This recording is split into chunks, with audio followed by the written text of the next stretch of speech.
To my YouTube listeners, if you haven't subscribed to the channel yet, please subscribe. It'll make a big difference for the Chassidic Story Project.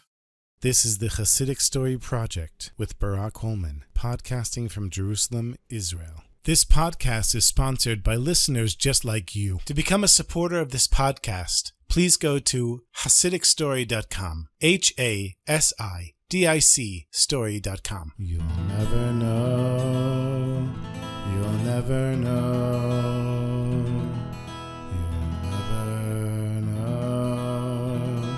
You'll never know. Reb Merike of Mir was one of the Chassidim of Reb Mordechai of Lekovich, who himself was a Chassid of the Karliner Rebbes. And one day, Reb Meir was traveling, and he went into a kosher inn in order to daven mincha, the afternoon prayer. It was quite cold outside, and he needed a place where he could concentrate. And so he found a little corner in the inn and davened. And when he was done, he ordered a meal and sat down to eat. And about half an hour into the meal, there was a whole caravan of wagons that arrived. And all of these traveling paupers, poor beggars with their wives and small children, came into the inn. And amongst this large crowd of people was one old man who Reb Meir saw in his face something was special about this guy. And so all the poor folk sat down at the tables, they demanded food, they put whatever little bit of money they had on the table, and the innkeeper's wife is beginning to serve everybody slices of bread and put other food on the table, and Reb Meir is watching this crowd, and especially watching the old man. And he sees that the hungry families grab all the food and start eating right away. But the old man, he walked over to one of the wash basins and looked at the natla, the cup used for washing hands before you eat bread, and was measuring it to see if it held enough water to enable him to wash his hands before saying a blessing of hamotzi before eating bread. And then the old man washed his hands. And he went and grabbed a slice of bread and was about to say hamotzi, but instead he took some other piece of bread and said a blessing on that instead, and then sat down to eat. In the meantime, all of the poor folk were eating. It was a big mess, and the old man just blended in. And eventually, everybody got up, went back to their wagons, and drove off, and the old man left with them. So Reb Meir thought to himself, something is going on here, and I need to figure it out. Reb Meir kept asking himself, how come he didn't eat the first slice of bread, and took the other one instead? What did he see? Who was this guy? And so he went over to the wife of the innkeeper, and he said to her, tell me, when did you bake that bread? She said, yesterday or the day before. And he said, and do you remember, when you made the bread, did you separate the tithe of the challah from the dough? And she thought for a second, and she said, no, I forgot to do that. And now Reb Meir understood that the old man was able to sense which bread had been tithed and which bread had not. So immediately Reb Meir went and got on his wagon and his horses and took off quickly in order to catch up with the crowd of poor people who had just been there. And when finally he caught up with them, the old man that he was looking for was nowhere to be seen. He said to the crowd, where's the old man that was with you? And they said, oh, that crazy guy, we don't even know who he is. Why do you want anything to do with him? The mayor said, it's not important what I want to do with him. I just need to find him. Do you know where he is? I just need to find him. Do you know who he is? They said, well, he joined us a few weeks ago, and he travels with us wherever we go. He sleeps wherever we sleep, and he behaves like he's crazy. Reb Meir said, what do you mean he's crazy? What does he do? They said, sometimes he leaves us, and he goes and stands for a long time in the bushes in the forest. And he might be there for hours at a time. And one time, in the middle of winter, we saw a frozen lake, and he went and broke the ice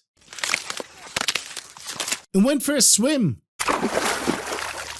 in the freezing cold water. Is that not crazy? So Reb Meir said, where did he go? Where is he now? And they pointed in the direction of the forest. And he went, and eventually he saw this strange old man standing under a tree, deep in meditation, and his face red like a burning fire. And the old man was so deep in his concentration, in his meditation and his prayer, he didn't even notice that Meir was there. And Meir is looking at him, waiting for him to open his eyes. But the old man's eyes are just rolled back, and he's in such a deep place. He's not coming out anytime soon. So Meir says, Rebbe. And the old man doesn't react.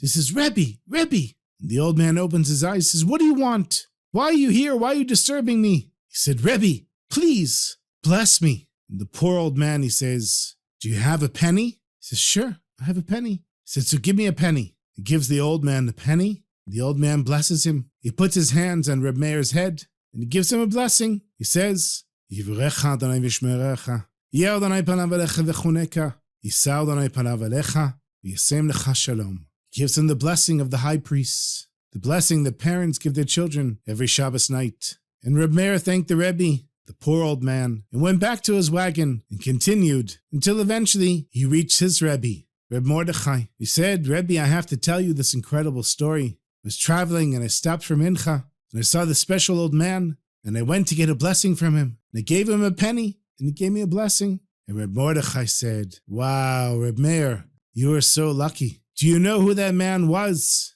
That was none other than the great tzaddik, Reb Leib Saras, who was one of the Chassidim of the Baal Shem Tov, who spent his entire life wandering around from place to place, raising money to save imprisoned Jews. Many years passed, and Reb Meir was once on another journey,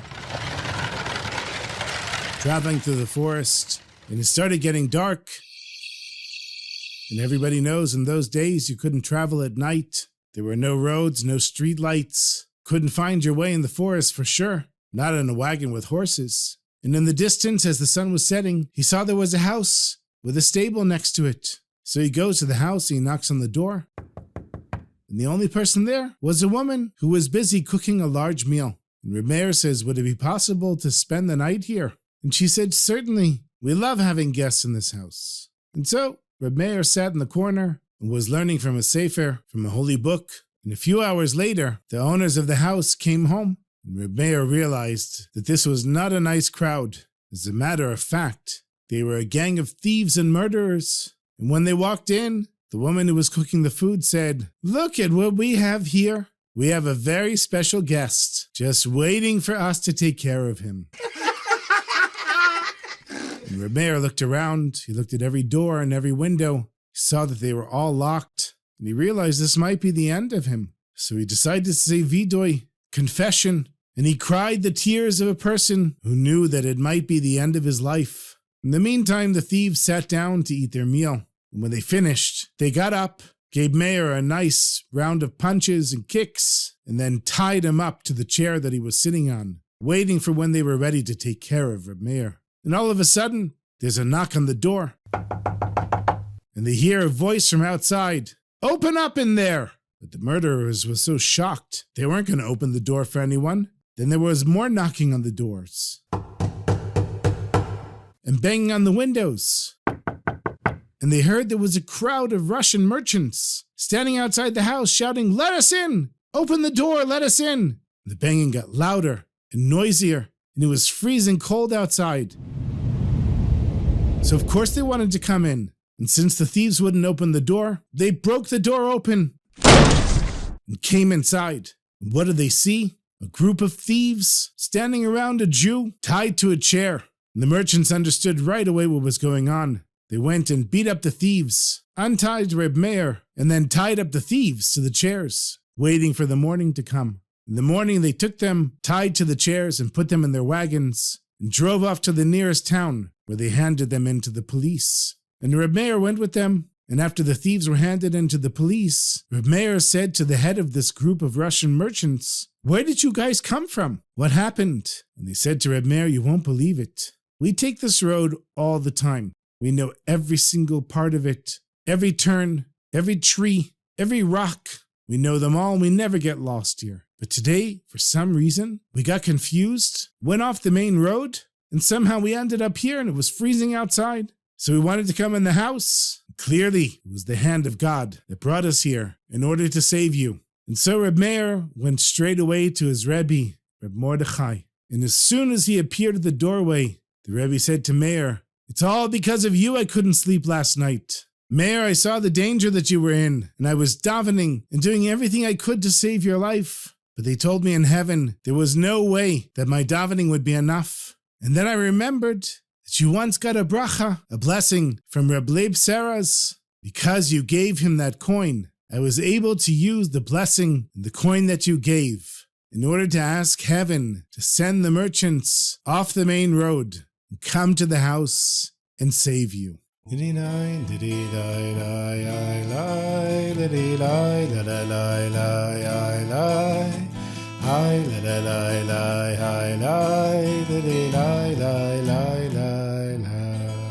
have one more story for you. In 1977, there was a push in the Israeli Knesset to try to pass a law that would legalize abortion. The person that was pushing this campaign was the Minister of Justice at the time, Shmuel Tamir, who was the Minister of Justice under Prime Minister Menachem Begin. When the rabbis and most of the Torah-observant Jews in Israel and throughout the world heard that Israel was trying to legalize abortion, there was a great deal of concern, and the leading rabbis at the time decided to send a delegation of prestigious rabbis to speak with Minister Tamir to try to convince him that this was a terrible idea. And included in the delegation were two highly respected rabbis. One, Rabbi Michael Stern, who was the rabbi of Ezrat Torah, and Rabbi Raphael Levine, who was the son of one of the most beloved rabbis of the 20th century in Israel, Rabbi Aryeh Levine. Rabbi Levine, we could tell many stories about the father, Rabbi Aryeh, but we'll have to save those for another time. And the reason that the other rabbis chose Rabbi Raphael Levine, because many of the members of Begin's government were former members of the Irgun and Lehi. These were groups that physically and sometimes violently resisted the British occupation of the land of Israel before the state of Israel was established. And many of those members ended up being killed by the British and in British prisons. And Rabbi Aryeh Levine was the rabbi who went to visit them all. He was known as the prisoner's rabbi. And since Minister Tamir was formerly a fighter in the Irgun, they had hoped that he would listen to Rabbi Raphael Levine, who was the son of Rabbi Aryeh Levine. And 2 days before the meeting, Rabbi Raphael got on the phone and called each of the rabbis and begged them that they should storm the gates of heaven with their prayers. They should pray that he be successful in this very important mission of dissuading the minister from allowing abortion to be legalized. And 2 days later, the delegation sat down with Minister Tamir in his office. And at one point, Rabbi Raphael, he stood up and he said, "Minister, I'd like to say something." The minister said, "Sure, Rabbi, go ahead. What do you want to say?" He said, "Minister, I am the son of Rabbi Aryeh Levine." The eyes of Minister Tamir lit up. And he faced everyone at the delegation. He said, "Ah, your father was our beloved rabbi." And then he turned towards Rabbi Raphael and he said, "Please, you're Rabbi Aryeh Levine's son. Tell me anything you want to say." Rabbi Raphael, he spoke up and he said, "I want to share with you a short story." The minister said, "Sure, please, Rabbi. I would love to hear the story." He said, "It's a story about my father." "Ah, then all the more so I'd love to hear the story." Rabbi Raphael said, "When I was much younger, a young boy, a secular couple knocked on our door one day. They wanted to speak with the great man, the great rabbi, my father, Rav Aryeh Levine. And my father invited them in and sat them down, and a huge argument ensued between the husband and the wife. Turned out that the wife was expecting a child. She was pregnant, and the husband, who was in medical school, wasn't ready for a child right now. He felt it would be a distraction, and it wasn't the time, and he wasn't ready for children, and he wanted his wife to have an abortion. The wife wanted the child, and she was adamant about not having an abortion. They couldn't come to an agreement. So even though they were completely secular, they decided to come to my father, the rabbi that everyone respected, and ask him for his opinion. And so he listened to both sides. He sat with them for over an hour, trying to persuade the husband that he should allow the baby to be born. And he said, not only would that child bring the parents nachat, pleasure, and would also have a positive impact on the family, but one day, that baby, that child, will play an important role in the history of this country. And by the end of the hour, the father was persuaded, and he agreed to remove his objection to an abortion, encourage his wife to give birth, and he said that he would raise the child with love, thanks to Rabbi Levine's encouragement. And so Rabbi Raphael, he finished his story and he sat down, and the minister said, "Well, Rabbi, that's a very nice story, but what do you want me to understand from this story? That just because a couple didn't want to abort, I shouldn't allow abortion in the state of Israel?" Rabbi Raphael continued and he said, "Minister, not long after that disagreement, the couple had a baby boy, and they named him Shmuel, and he grew up to be a very important person. And today, he's known as Minister Shmuel Tamir. That couple was your parents. And it was thanks to my father dissuading them from having an abortion that you're alive here today for me to talk to. The minister was completely shocked. He said, I never heard this story before.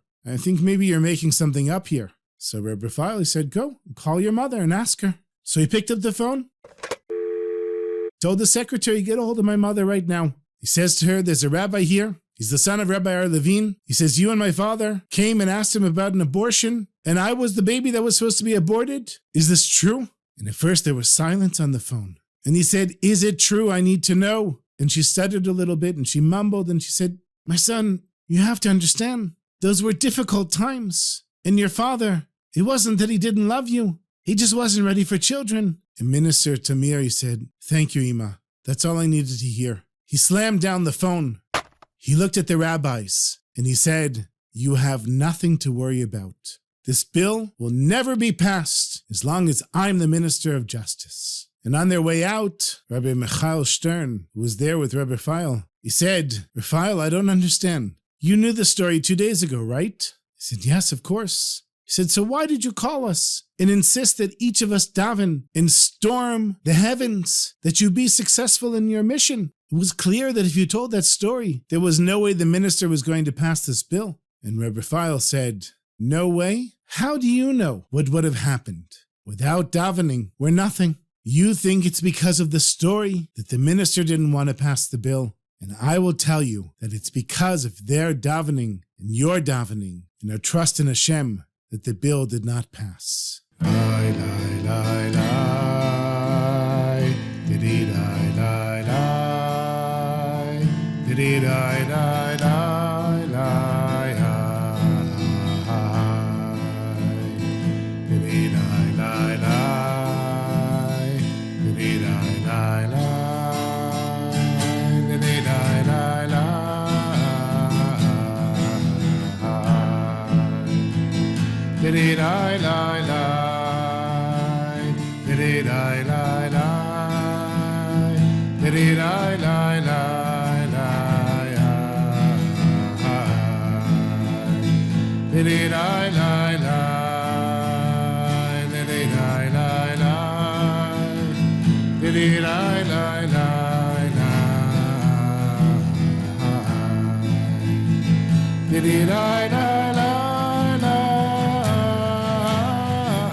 Thank you so much for listening. As always, my sweetest friends, I want to thank one of the new supporters of the Chassidic Story Project, the Fleming family. Thank you so much for your support, and to all of the supporters and all of the listeners, and especially to Reb Danielle, who came and visited me all the way from Seattle. Thank you so much for coming and finding me and for meeting with me. Please make sure to keep sharing the podcast, my sweetest friends, and write to me wherever you are. I'm always happy to hear from you. And until next week, sei gesund, take care, and may things only get better and better for you all the time.